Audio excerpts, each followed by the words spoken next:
Hello again, everyone. As usual, I'm Buff Bud, and today we're back with another episode of Doki Doki Literature Club. Now, first of all, a couple things real quick. I apologize for this episode coming out late. I honestly have been way too busy at work that I lost track of time and what day it was. So I totally forgot that this episode needed to be up today, or hopefully today, if I get this video up quick enough. But anyway. So now I'm trying to get it done ASAP so I can get it out and whatever. Anyway, so last episode, we ended up, let's see, we ended up having Nikayla and Yuri, sorry, fighting over me for some reason. And we had Sayori step in to, calm the tensions, I guess. And then we ended up going with Sayori to get some poster supplies for the festival or whatever it was that we're doing. So yeah, let's see. I locate the nearest vending machine. What should I get? It doesn't really matter since it will be used as an ice pack rather than to drink. Oh yeah, that's right. Sayori knocked her head on the shelf. Right, okay. But I know Sayori likes apple juice, so I purchased that one. In just a moment, I'm ready returning to the classroom where I left Sayori. There we go. I was like, is there supposed to be like music here? She has one palm on her forehead and is using the other hand to clumsily scoop crayons back into the box. At least they were already in the wrong spots before I spilled them. Sayori, here. I hand Sayori the bottle of apple juice. It's nice and cold. Sayori opens the cap and starts drinking from it. You idiot. Sayori, what are you doing? It's for your forehead, idiot! Ah, sorry, I forgot.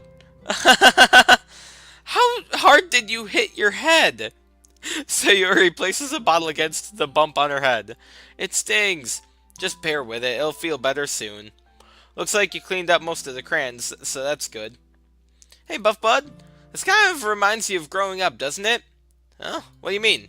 You know how we used to play outside all the time? I would always try to keep up with you. You were kind of oblivious in some ways. Like I usually fell behind or had trouble climbing on the things you did. But sometimes when I tried to do things I couldn't, I would get myself hurt. I'd fall and scrape myself, or I'd get a bump, and I would start crying really hard. And you would rush over as quick as you could. You would try really hard to get me to stop crying. It was almost like you blamed yourself and were afraid of getting in trouble if someone found out. Even though it really wasn't your fault at all, you know? Did I really do that? Yeah, you don't remember? Come to think of it, maybe I do remember a bit. I guess I was always too focused on my games that I didn't pay enough attention to you. So in a way, it was my fault. Kind of like this time, too. If I wasn't rushing you out of the closet, you probably wouldn't have hit your head. Buff Bud, I don't think you realize it, but you're always thinking about other people. Even after all these years, you're rushing to help me, even though I'm just being clumsy. Oh man, I didn't even see that. She actually, has the stuff. Oh man, I'm not even paying attention to the picture. I'm just reading. It's actually changing. You're really a sweetheart. Don't call me that. And I don't really do this kind of thing all the time. I guess when it comes to you, it just feels natural. Before I even know it, I'm treating you like that. I guess that's what happens when you've been friends for so long.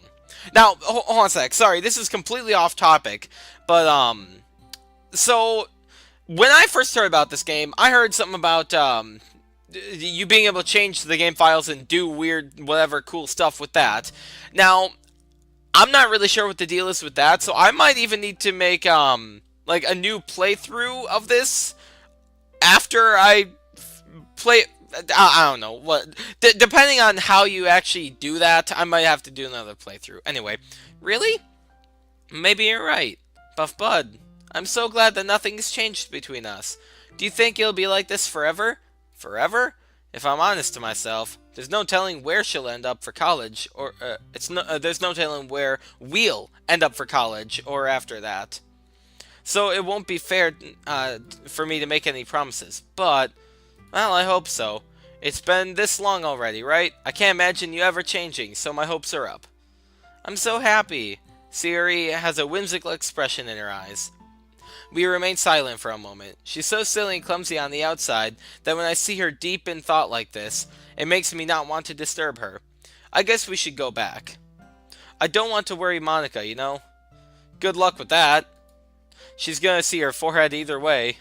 Not if I hide it under my bangs. Oh boy. Monica's gonna walk in. Sayori, why do you have your bangs down like that? Sayori hops to her feet. Ah! She clutches her forehead again. Don't stand up so fast after hurting yourself. Well, I guess it's too late now. Anyway, let's go. You idiot. I follow Sayori out of the classroom.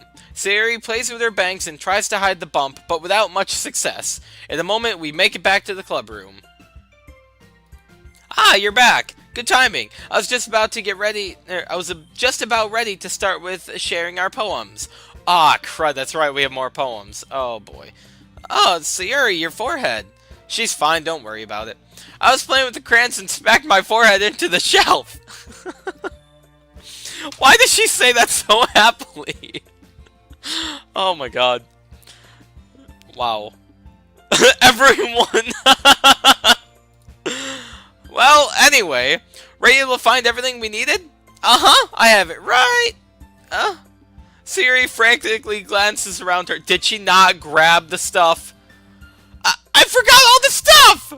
Calm down, Sayori. I have it all right here. Thank God! I found the poster paper, too. Ah ha ha! So, why does she always make that pose? It's kind of creepy.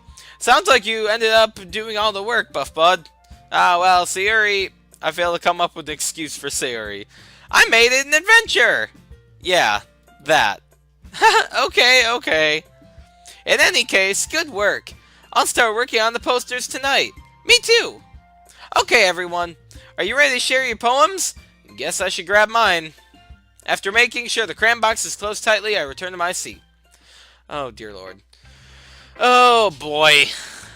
More poem sharing. Yikes. Well, let's just do them down the line, I guess. Oh, boy. Buff Bud, I really love your poems. I can't believe you've been hiding these from me. Huh? I'm not hiding anything. But your poems are so good. Yesterday's and this one, too. You can't tell me you haven't done this before. I mean, you're really the only one who feels that way, so... Huh? No way! Not even Natsuki? Well, I guess Mitsuki is the least likely to admit how much she likes something. But I don't think it's that. What do you mean? Well, I guess I'll be honest about it. It's a lot easier to write poems when I'm thinking about you. Aww! What? Stop thinking weird things, idiot. I just mean that you're a really expressive person, I guess. How am I supposed to write poems about my own... Oh, boy. Oh, my God. Yeah, I mean... Oh boy. But you somehow make everything in your life an adventure. Even the little things. Like smacking her head on the shelf. Like cooking! Let's not talk about that. Look!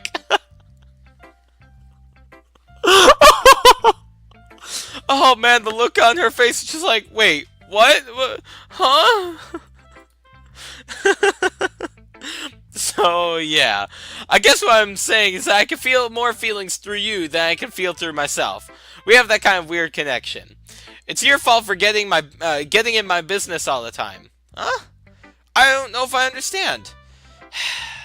You never understand when I try to explain things to you, do you, Sayori? I pat Sayori's head. Oh, boy. Ah! Hey! I'm not a kid, you know. Are you sure about that? Maybe? Sayori starts fiddling with her pencil between her hands.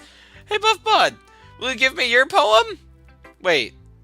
Oh, will you give me your poem? I kind of want to keep it. Huh? Why? Because, well, it's the first time you've written something for me. Sayori, you completely misunderstood. I didn't write this for you. Are you even listening anymore? Well, whatever. I'll give it to you when we go home. I was gonna say, because I mean, the other three need to read it. Really? Snap. Ah! She broke the pencil. I broke my pencil! Sayuri hastily bends down to pick up the piece she dropped.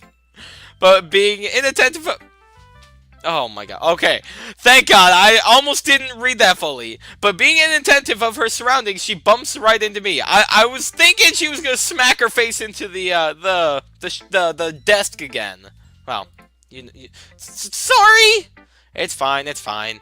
I'll get it for you. I bend down and pick up the broken pencil. Sayuri clutches the desk beside her to support herself, knees shaking. I'm a little clumsy today. You don't say. Let's sit down, Sayuri. Yeah! I grab Sayuri's arm and help her sit at the desk. Is she drunk? Anyway, I still haven't read your poem. Oh! Sorry, I forgot about that. But it's not as good as yours. Jeez, don't worry. I'm sure I'll like it. Oh boy. Oh man, this is a long one. Okay. Bottles. I pop off my scalp like a lid of a cookie jar. Holy crud, that sounds...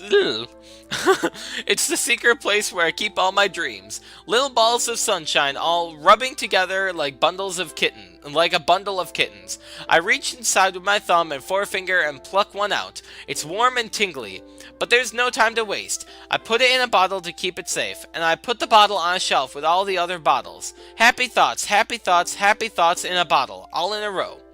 My collection makes me lots of friends. Each bottle is a starlight to make amends. Sometimes my friend feels a certain way. Down comes a bottle to save the day. Wait. Down comes a bottle to save the day. I'm being a little clumsy today. Friend after friend, more bottles. Huh. Maybe she is drunk. Anyway, night after night, more dreams. Friend after friend, more bottles. Deeper and deeper my fingers go, like exploring a dark cave, discovering the secrets hiding in the nooks and crannies. Digging and digging, scraping and scraping. I blow dust off my bottle caps. It doesn't feel like time elapsed. My empty shelf could use some more. My friends look through my locked front door. Finally, all done. I open up, and in come my friends. They come in such a hurry. Do they want my bottles that much? I frantically pull them off the shelf, one after the other, holding them out to each and every friend, each and every bottle. But every time I let one go, it shatters against the tile between my feet. Oh, there is more. I was like, wait, what? Happy thoughts, happy thoughts, happy thoughts in shards all over the floor. They were supposed to be for my friends who aren't smiling. They're all shouting, pleading, something. But all I hear is echo, echo, echo, echo, echo inside my head. Okay. Holy crud.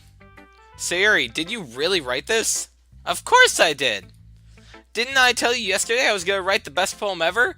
Yeah, but... I mean, I didn't expect something like this coming from you. Monica taught me a whole lot, and I've been really in touch with my feelings lately. I see that. It's almost kind of creepy. Is this when the creepy stuff starts? Creepy? Well, not exactly. Maybe because I'm so used to being cheerful. Well, never mind. I'm thinking too hard about it. The point is, it came out good, so you should be proud of it. Aw, thanks. I feel like it was meant to express I feel like I was meant to express myself this way. It even helps me understand my own feelings a little bit better. Writing is like magic. You've gotten pretty passionate about this, huh? I hope you keep it up. Yeah! Writing's the best! I'm gonna keep writing until I die. Don't get ahead of yourself. Sayuri's always had a habit of getting obsessed with something before dropping it no more than a week later. Huh.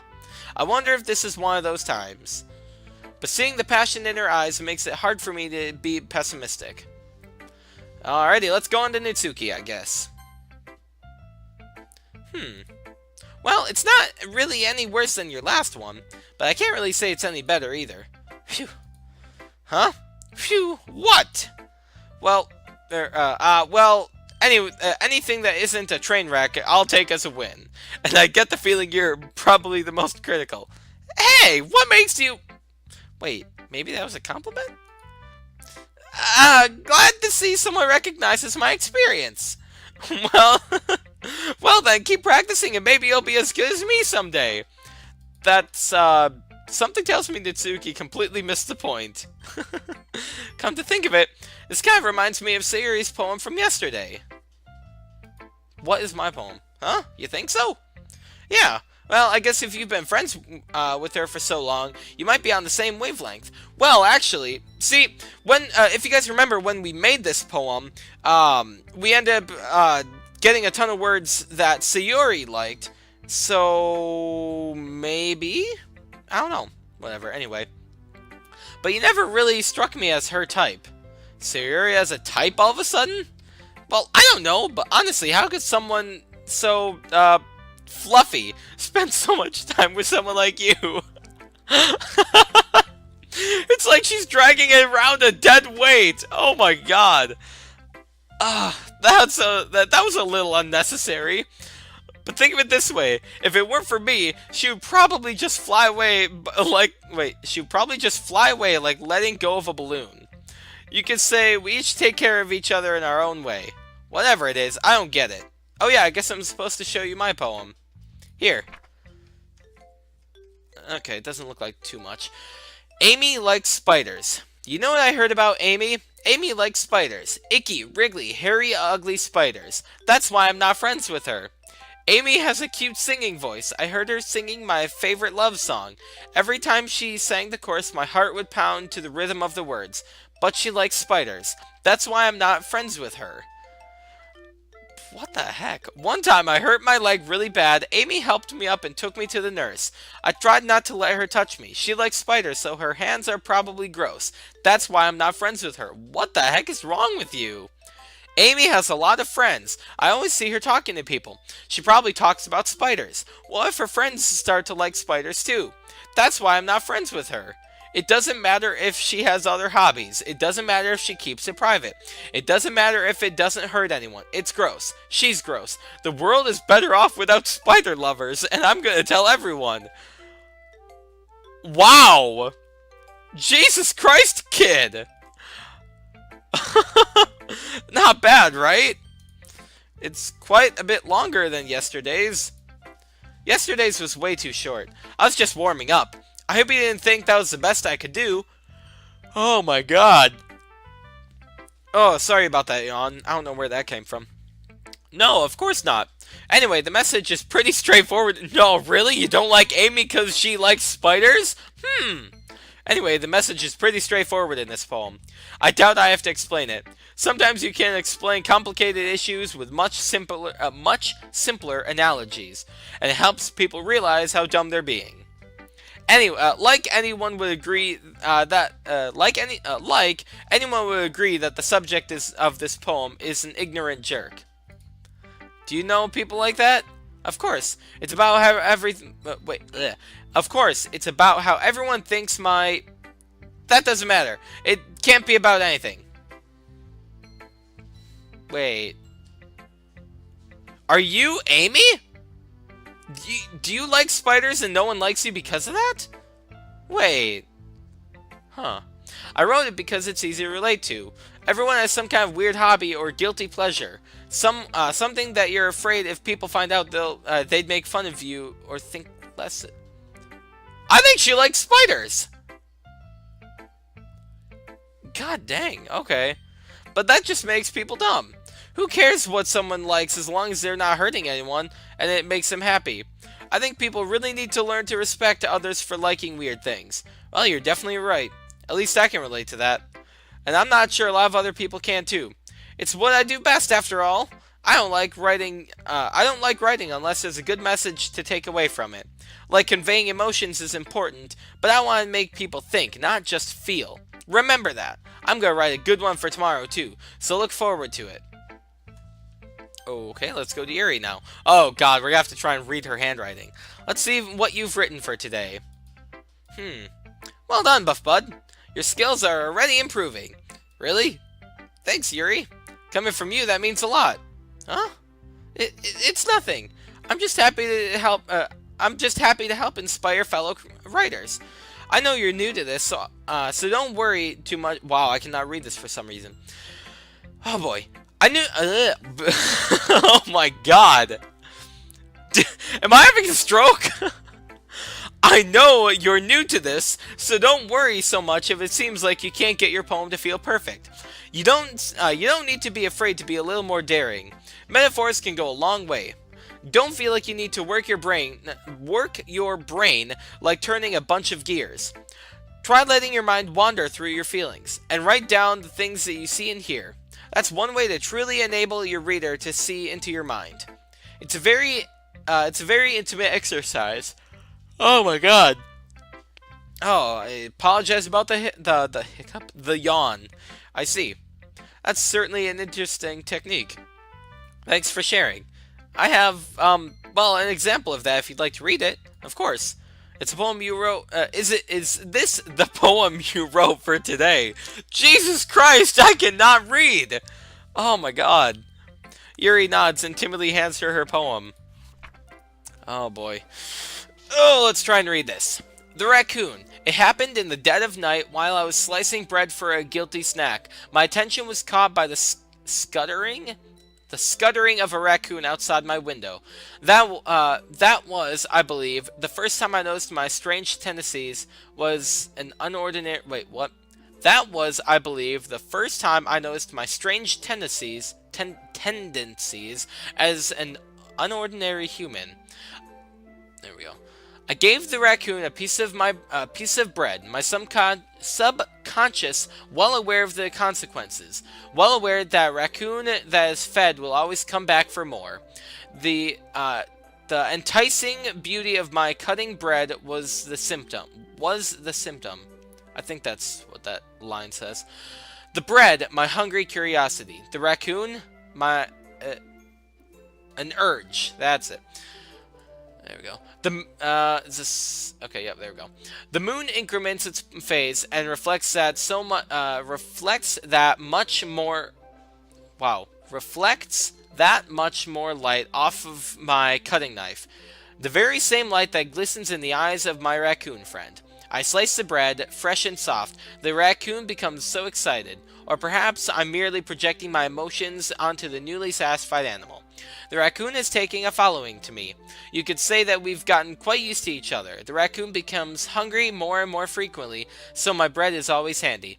Every time I brandish my cutting knife, the raccoon shows me its excitement. A rush of blood, classic Pavlovian conditioning. Classic Pavlovian conditioning? You mean like ringing a bell for a dog? Oh boy. I slice the bread, and I feed myself again. Wait, you're the raccoon? Okay.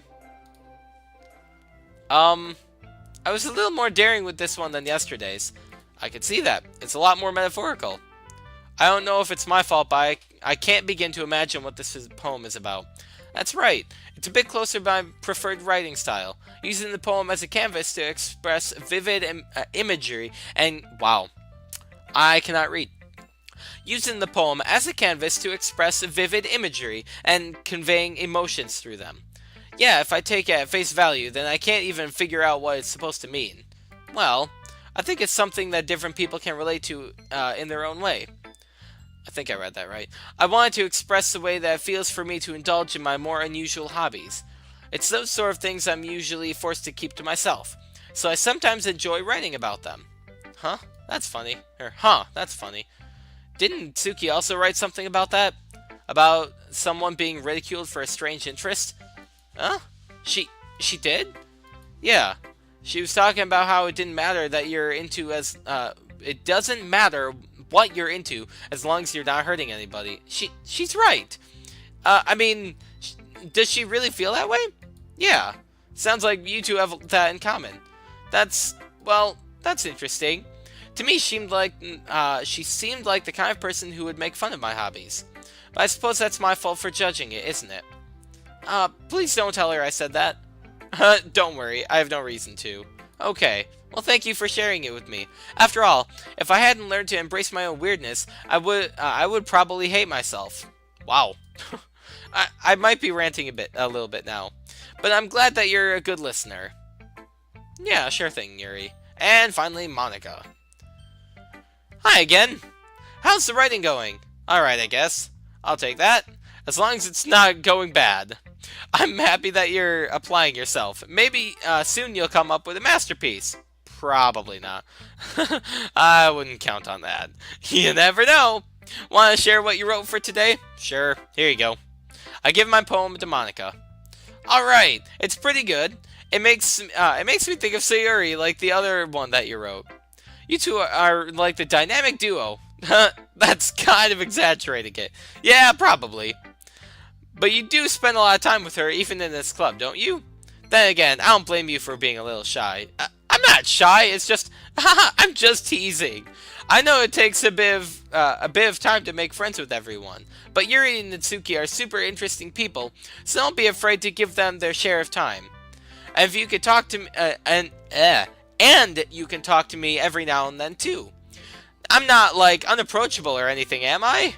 No, no, it's nothing like that. I'm just still getting used to being here, that's all. Yeah, I'm sorry if I was putting pressure on you or something. I really didn't mean it like that. No, don't worry. I get what you're saying. Well, alright. Well, but anyway, do you want to read my poem now? Let's see. I like the way this one turned out, so I hope you do too. Alright, let's take a look. This is gonna be... Oh, whoa, okay. It's actually not too long. Save me. The colors, they won't stop. Bright, beautiful colors. Flashing, expanding, piercing. Red, green, blue. An endless cacophony of meaningless noise. The noise, it won't stop. Violent, grating waveforms. Why is that line below the Q? That's weird. Squeaking, screeching, piercing. Sine, cosine, tangent. Like playing a chalkboard on a turntable.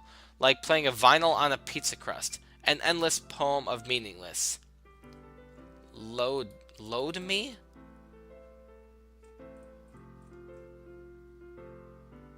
Save me and load me.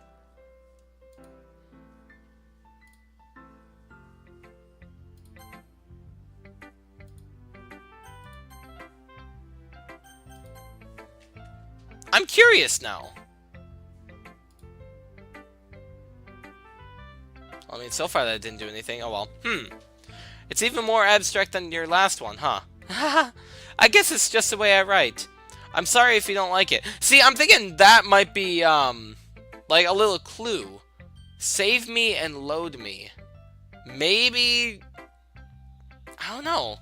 Maybe you don't actually mess with the files. Maybe you have to do things in-game in it? I don't know. Whatever. I'm sorry if you don't like it. No, I never said that. It's just a kind of thing I've never really seen before, I guess. I kind of like playing with my space on the paper. Choosing where and how to space out your words can totally change the mood of the poem. It's almost like magic. The way I wrote the lines, really short, makes it feel like they're trying to speak over the noise. I see. It's still hard for me to tell what it's about, though. Sometimes asking what a poem is about isn't the right question. A poem can be as abstract as a physical expression of a feeling, or a conversation with the reader. So putting it that way, not every poem is about something. Anyway, here's Monica's writing tip of the day. Sometimes you'll find yourself facing a difficult decision. When that happens, don't forget to save your game. Okay, now I'm 100% sure they're trying to say that I need to save the game soon. You never know when you might change your mind, or when something unexpected may happen. Wait, is this tip even about writing? What am I even talking about? Okay, so far, Monica is seeming like the fourth wall breaker here. Or the not normal one, if that makes any sense. Because in last episode, she was talking about how she started a new hobby, or she started something new, and then there was also the fact that she was, I think, playing piano, all very recently, and I don't know, it just seems kind of odd. Things are definitely getting weirder, I have to admit. In her thing, save me and load me. Weapons, don't forget to save your game. Huh. That's weird. Thanks for listening. Huh. That is really weird. Huh, okay. Ah, crud. Didn't mean that. Oh well. Anyway, so we are actually kind of out of time, and this is actually a pretty decent spot to end off. So I'm gonna cut it here. By the sound of it, next episode we're probably gonna go home and make another poem. So that'll be fun, I guess. But anyway, I'm gonna try and get this video out ASAP. And yeah, we should hopefully be good. Anyway, thank you all for watching, and I will see you all in the next one. Have a great day then, and goodbye.